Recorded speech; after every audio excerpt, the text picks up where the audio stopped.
Jenkins, three, right wing to win it. He made it. He made the three from the right wing. The long desperation by Dagger. Oh, my!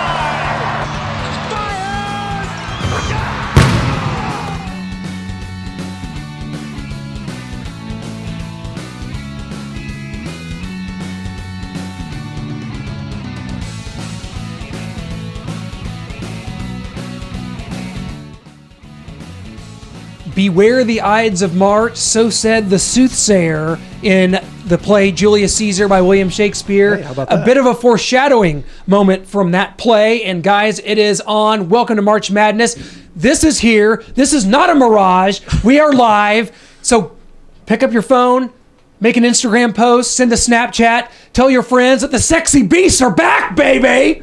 Welcome to Rise and Fire. Clint Schweitzer, Noah Groniger. Big show coming up because we're looking at all things March Madness with Fox Sports Tim Brando. Noah, he's coming back on for the first time in several months. One of our favorite guests, and we're going to be breaking down this whole thing game by game by game. Okay. Yes, we got the play-in games tonight. We're going to go over that. We're going to try and get this out fast enough. But it is going to be a lot of action here. We've got, for the first time, I think, on ESPN, on Bracketology, on the after show, talking about it. I don't think I heard anyone really complain. They're talking about the whole show. They're just like, oh, man, we don't have any complaints. What are we going to do here? Wichita State, that shouldn't be a 10 seed. Come on! That's what it's been reduced to because there's so much information and Joe Lenardi and Bracketology. It's all out there. People soak up that information starting in about, I don't know, December. Yeah. And so by the time you get to March Madness, by the time you get to the selection show, everything's pretty much in the bag. And there's not a lot of surprises. Yeah, there's a couple things. Teams like Illinois State, maybe they have a complaint. Syracuse. We'll talk to Tim about Syracuse and them not getting in the ACC tournament that he just covered last week in New York and kind of what he thinks of a Duke's win, winning the ACC championship, and what that means for them. Because to me, I think that was huge for them to win that. They vaulted to a 2 seed in the East, and I think that could prove to be vital for them in getting back to a Final Four. Yeah, they're talking about them as a 4 seed going into the ACC tournament, and winning it pushes them all the way up 2 seeds. They talked about a scrubbing process, but teams ahead of them, teams below them. I'm still not quite sure what that is, the scrubbing process, but they couldn't get up to that one line. I was a little surprised to see UNC there. But when it comes down to it, you got 6 games to win. If you win them, you're the champion. If you lose, you're going home. Well, I'll tell you what, there's nothing like this time of year, and nobody loves football more than we do. We host 2 football shows during the year, one for college, one for the NFL. But I'll tell you what, when it comes down to it, there's nothing like March Madness. This is when the mega powers explode. This is what it's all about. It's all about March, and this is when it's happening. 68 teams enter, 1 gets out, and we'll see. The Jayhawks!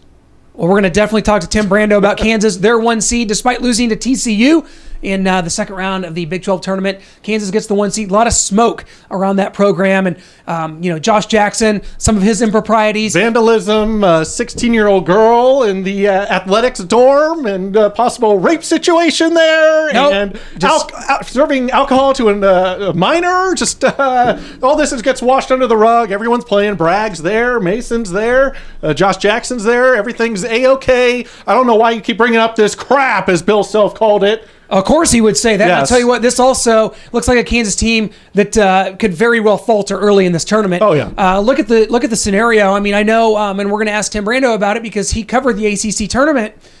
They could play Miami in the second round, which could be interesting. But not only that, you could see Iowa State or Purdue in the Sweet 16 at the Sprint Center. Iowa State has already proven they own the Sprint Center. Yes. 3 out of 4 years, they've won the Big 12 tournament.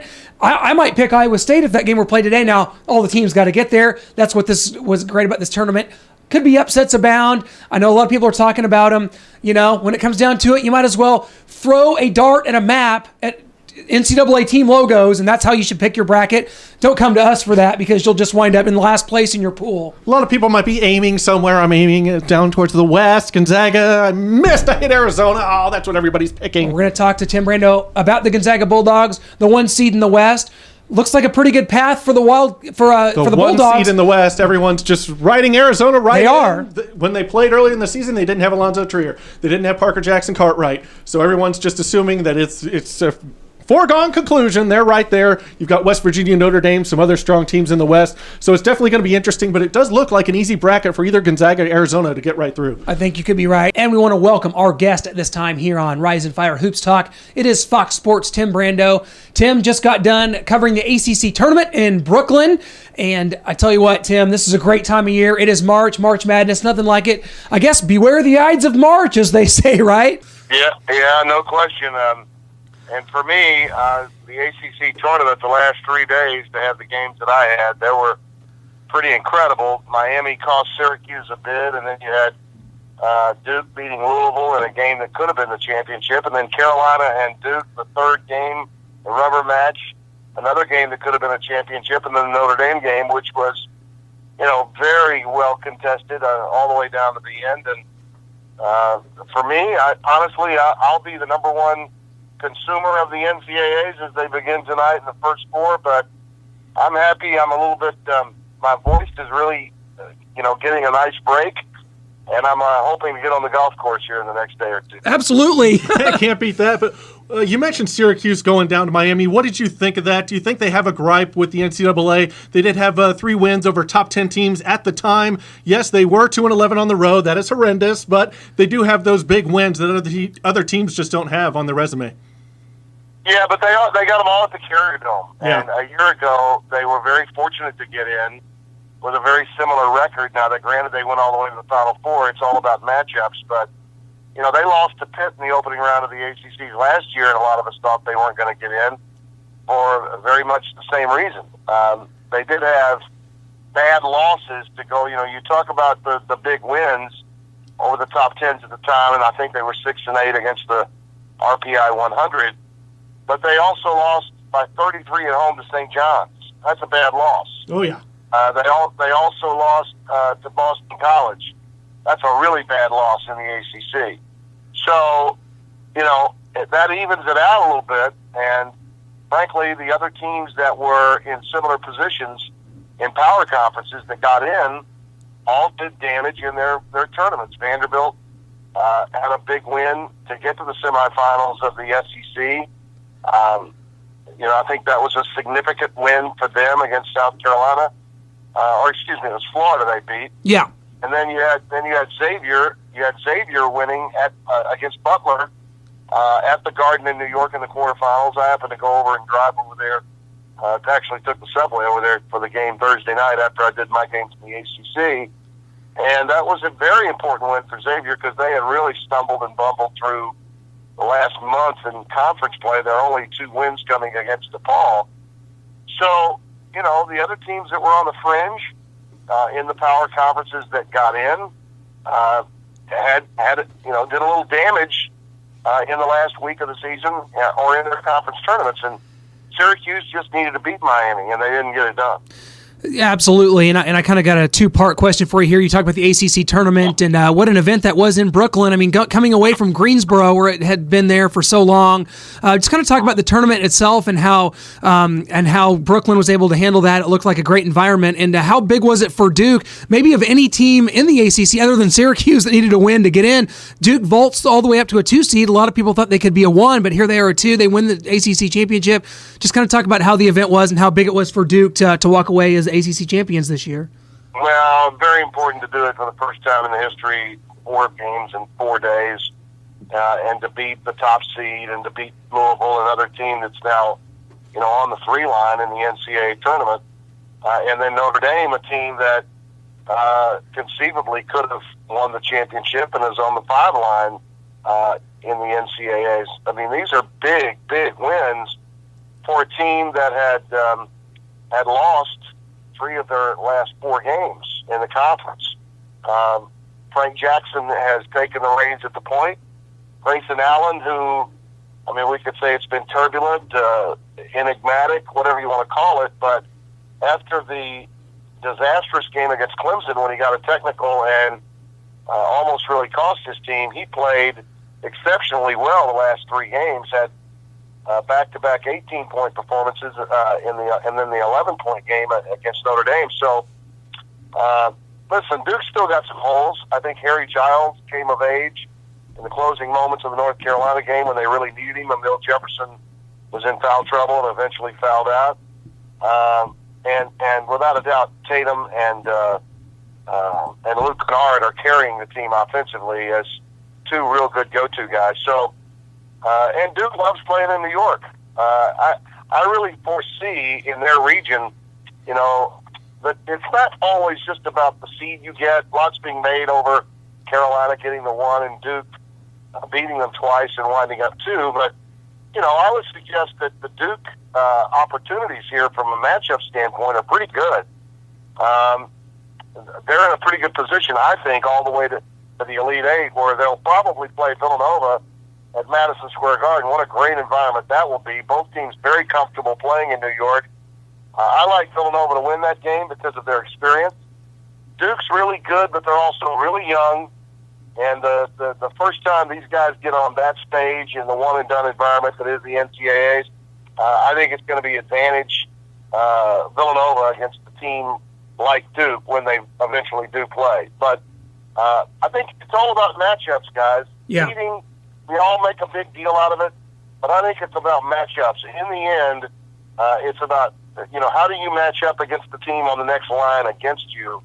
And for that reason, I'm picking UCLA as my only non-1 or 2 seed to get to the Final Four, because I think they're as good as any of the teams on the 1 or 2 line.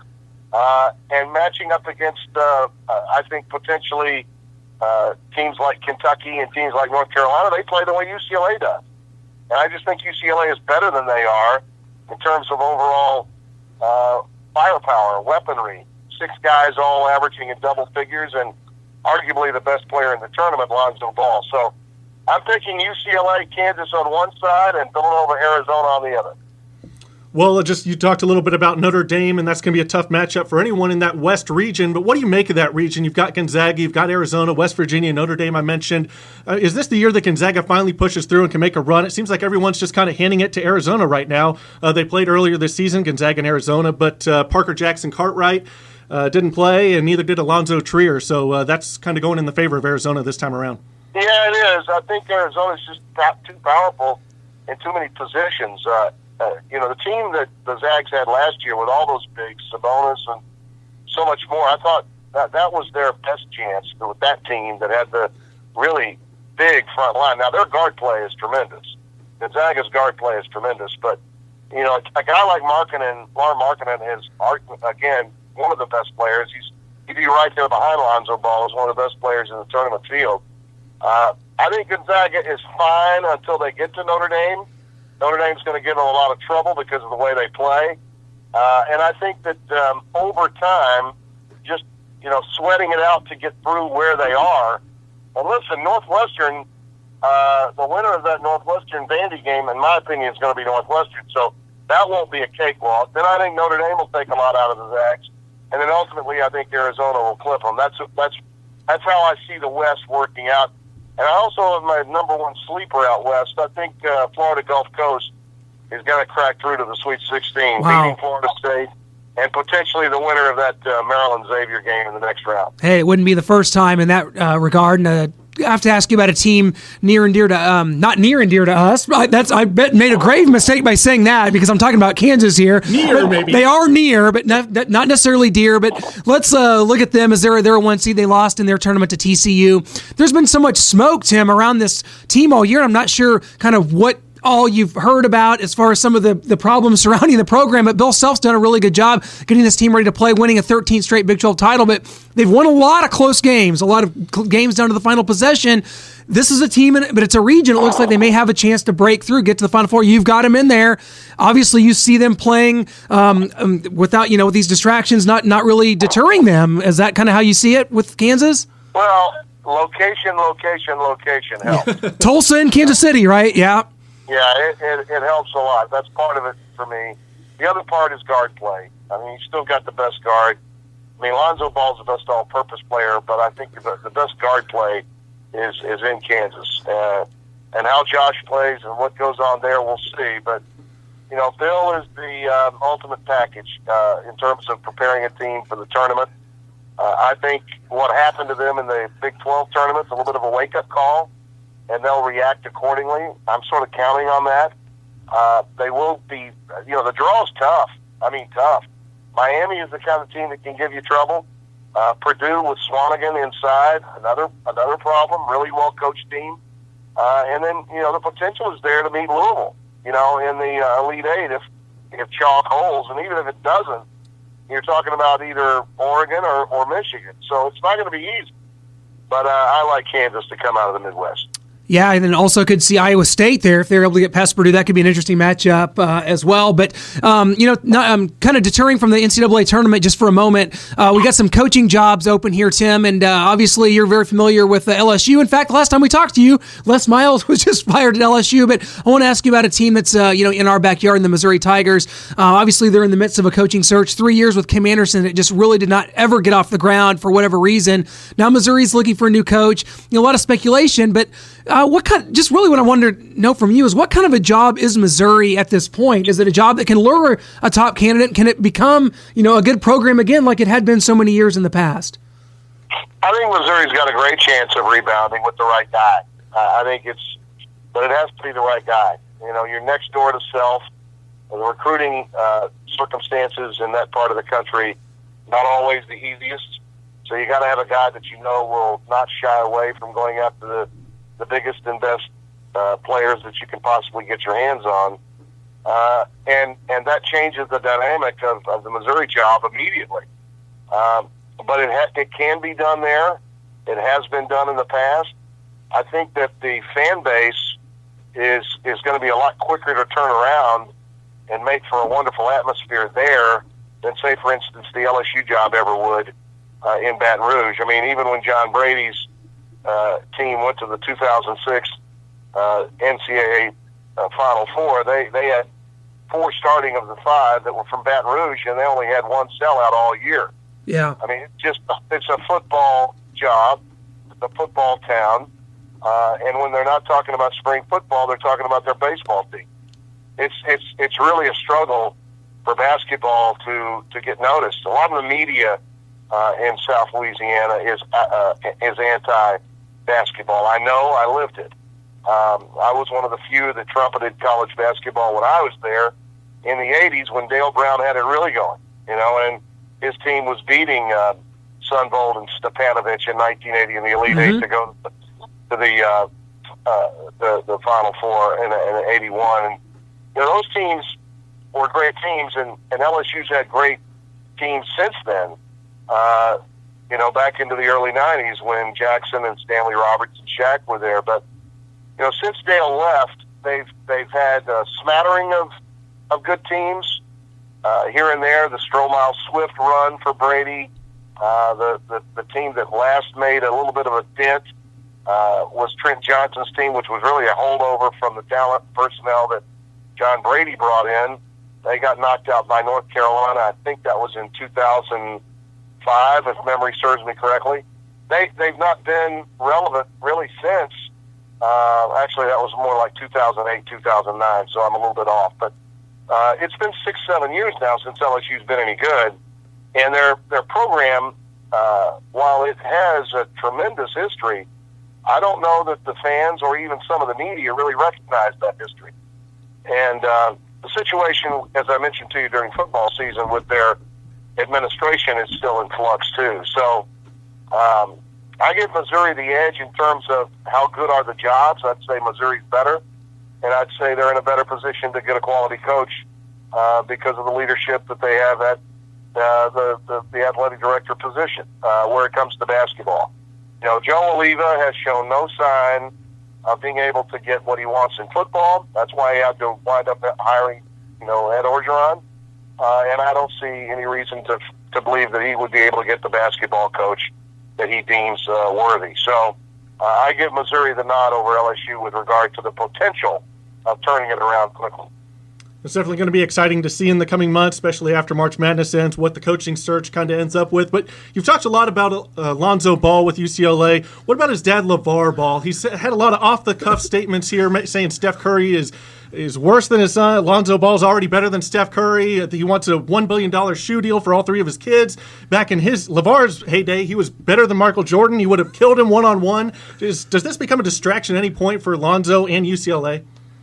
I don't see that. I don't. I don't think the father's doing the kid any favors by any stretch. And I would recommend to him, if somebody asked me, Tim, would you talk to this guy? I'd say, well, only if he wants to be spoken to.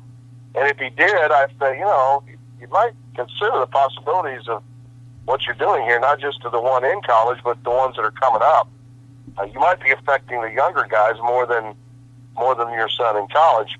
But I was out there for a UCLA-Washington game on March 2nd, and I spent a lot of time with Alfred. I went to 2 practices, and I can tell you that the kid on the floor is unaffected by everything that's going on around his dad. That media circus around his dad does not affect the kid, and it doesn't affect the team at all. Maybe in a strange way, the father is doing the kid a favor by bringing all the negative press and negative energy to him so that he can just go out and play. You can make a case that that's what's really going on here. I think Ball is an extremely unselfish player who makes everybody on his team better. We certainly weren't saying that about Ben Simmons last year, were we? Yeah. No, we weren't. I mean, Lonzo Ball is the goods, and I've not seen anything from him to indicate that he's been adversely affected in terms of his production by anything that his dad has done. This kind of reminds me a little bit of the Daddy Dearest situation with Earl Woods and Tiger when he was coming up. Sure. Earl said a lot of wild things about Tiger because he was his dad, he loved him, and he championed him, and he wanted to build a brand for him. The dad was right. Now, some out west have compared the situation to Marv Marinovich with Robo quarterback, and the problem that Todd Marinovich Yes. has himself had. I don't see that. I don't see some sort of grueling training camp that Lavar Ball is putting his sons through. I don't see any of that. I just think he's trying to market and brand them, which, as a father, I think he maybe has the right to do. You can disagree with it and say that it's wrong or that the guy's just way out of line. That's okay. I'm not going to shout you down. But I just don't think he's doing damage to the kid or any harm to him psychologically as Marv Marinovich did to his son Todd as a football player at USC. I see this more of an Earl Woods, Tiger Woods kind of thing than a Marv Marinovich, Todd Marinovich kind of thing. Well, Tim, I'll tell you what, we're such big fans of your work. And I'm such a fan of college football, but really, and I think you'll agree, is there really anything like March Madness? I mean, there's just really nothing like it this time of year. It's amazing, is it not? I love it. I did it for 18 straight years on CBS, and prior to that, when ESPN had the early rounds in the 80s, I hosted the first rounds before CBS even carried those late night games when they just got the tournament in '82. John Saunders and I used to co-host the early rounds, the day and nighttime sessions. So I've been involved with the tournament most of my career. Leaving CBS and going to Fox, I'm asked all the time, do you miss it? And the truth is, no, I really don't, because I love watching it so much that I know I'm going to enjoy it more by not working. Absolutely. When you're working, you have 8 teams to work with and 4 games in one day, and it's all one big blur, and you hope you get a couple of good games where you are. But there's a whole other tournament going on in all these other 7 other locations, and you don't get to see any of that. So, if you're working both weekends, if you're one of the 4 broadcast teams that gets called in, and I was one of those once, working with Al McGuire, I think I probably would miss it a lot more. But the one weekend is kind of a blur, and frankly, after a long year of football and basketball and no downtime really until now, I'm looking forward to playing a little golf and watching a hell of a lot of March Madness in the next few weeks. Hey, absolutely, Tim. I'll tell you what, we're such huge fans of your work, that everything you do for Fox Sports, and thanks so much for coming on. Going to give you a chance to rest that voice, hit the links, and maybe see that grandbaby of yours. I know we talked last time she was just born. I know you'll have some time to hang out with her, because that's always a good thing. That's where I'm going right now. I'm taking the groceries and the cereal and formula back home to Wilma Charlotte. So hey, that's awesome. Tim, can't beat that. Enjoy March Madness, and we'll be in touch. Maybe catch up as football season rolls around. Thank you so much for joining us, my man. You got it, Clint. Noah, thank you. I appreciate it. Always an honor to have you on. Bye-bye. Huge thanks to Tim Brando for coming on. As I said, everyone's picking Arizona. Tim jumped on the bandwagon, picked them. He also likes Florida Gulf Coast. I'm not so sure about that one. A lot of people are just writing that one in. I think Florida State is a strong team. I don't think Florida Gulf Coast has enough, but you got to pick some upsets. They're going to happen. So who you got? Yeah, and mine's actually Bucknell over West Virginia. But you know what? A lot of the pundits, people smarter than us, like Tim Brando, have Florida Gulf Coast. Although Tim does have Kansas, going all the way in his bracket. So we'll just right off that. But good stuff from Tim, as always. Yeah. He's a friend of the shows. He is a guy, just love talking to him. His insight is bar none. And you know what? Truth be told, and this is something I would tell Tim off air, is that, what I find unfortunate, I love the work that he does for Fox Sports. He does a great job in college football and college basketball. But I think a lot of people, after Vern Lundquist retired at CBS, are wondering just what it would be like to have Tim Brando take over that 2:30, CBS slot on Saturdays. Because I think Tim Brando has the best voice, and